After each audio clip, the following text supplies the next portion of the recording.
बात का विरोध है क्या कि 22 सालों में जो प्रश्न मेरे मन में आ रहे हैं कि 22 सालों में उत्तराखंड राज्य को बने हुए हो गए, क्या किसी मुख्यमंत्री ने नकल करने वालों को अभी तक जेल की सलाखों के पीछे डाला क्या? इसका जवाब मैं आप ही लोगों से पूछना चाहता हूं भाइयों बहनों। ये प्रश्न केवल मेरा नहीं है, ये प्रश्न हमारे पूरे उत्तराखंड के 1,25 लाख भाई बहनों का है। आप बताइए कि 22 साल के इतिहास में नकल माफियाओं की गर्दन में पहली बार किसने हाथ डाला है? लेकिन मैं बताना चाहता हूं आज इस मंच से कि मुझे मालूम था कि ये जो निर्णय मैं ले रहा हूं इसमें एक नहीं 60 लोगों को जो अभी तक जेल की सलाखों के पीछे भेजने का काम किया है, उसका परिणाम ये जरूर होगा कि मैं आपके कार्यक्रम में आ रहा हूं, अपने भाइयों बहनों के बीच में आ रहा हूं, जौन साहब भाबर की धरती पर आ रहा हूं, कालसी की इस धरती पर आ रहा हूं, मां यमुना के किनारे आ रहा हूं, तो कुछ लोग हमको डराने का काम करेंगे, कुछ लोग हमको संदेह में डालने का काम करेंगे। मैंने कहा किसी कीमत पर नहीं हो सकता। भाइयों बहनों, मैं ये प्रश्न आप ही लोगों से पूछना चाहता हूं, किसकी सरकार में आरोपियों को जेल पहुंचाने का काम हुआ? किसकी सरकार में गड़बड़ियों के संकेत मिलते ही सारी परीक्षाएं रद्द की गई? भाइयों बहनों, किसकी सरकार में इतनी सारी भर्ती परीक्षाएं रद्द होने के बाद फिर से आयोजित की गई? किसने भारत का सबसे कठिन कानून बनाया?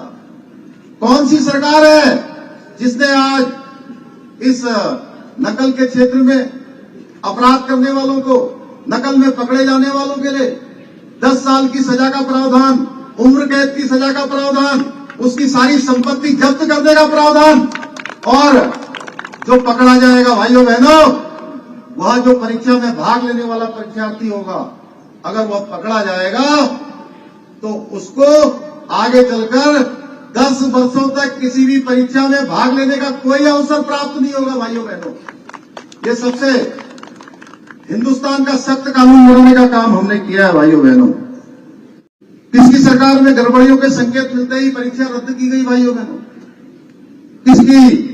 किसने भारत का सबसे कड़ा कानून बनाया? ये प्रश्न मैं आपके सामने छोड़ता हूं।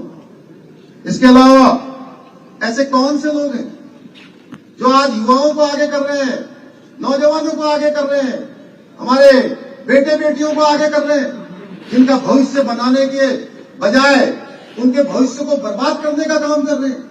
वो कौन लोग हैं? ये प्रश्न केवल मेरा नहीं है, ये प्रश्न मंच में बैठे हुए लोगों का भी नहीं है, ये प्रश्न हमारा सबका है, सामूहिक है।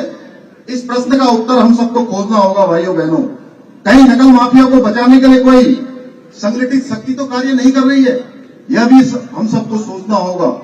मेरे युवा साथियों, मैं स्वयं को पूरे मामले को देख रहा हूं और आप सभी को विश्वास दिलाता हूं, किसी भी प्रकार से युवाओं के हितों के साथ कोई अन्याय नहीं होने दिया जाएगा। अब अगर कहीं कोई नकल में पकड़ा जाएगा, पर्चा लीक होगा, कोई पेन ड्राइव पर नकल करवाएगा, तो उसके लिए उम्र कैद की सजा का प्रावधान भी हमने नए इसमें कानून में किया है। भाइयों बहनों, क्योंकि मेरा लक्ष्य है नकल माफिया का पूरी तरह से सफाया, साफ सुथरे ढंग से भर्ती परीक्षाएं आयोजित करना। तीसरा है भविष्य में किए जाने वाली सभी भर्ती परीक्षाओं की पारदर्शिता सुनिश्चित करना। भाइयों बहनों, मैं आपको विश्वास दिलाता हूं, आपका ये भाई, आपका ये बेटा, आपका ये मित्र, आपका ये मुख्य सेवक आपको कभी निराश नहीं होने देगा।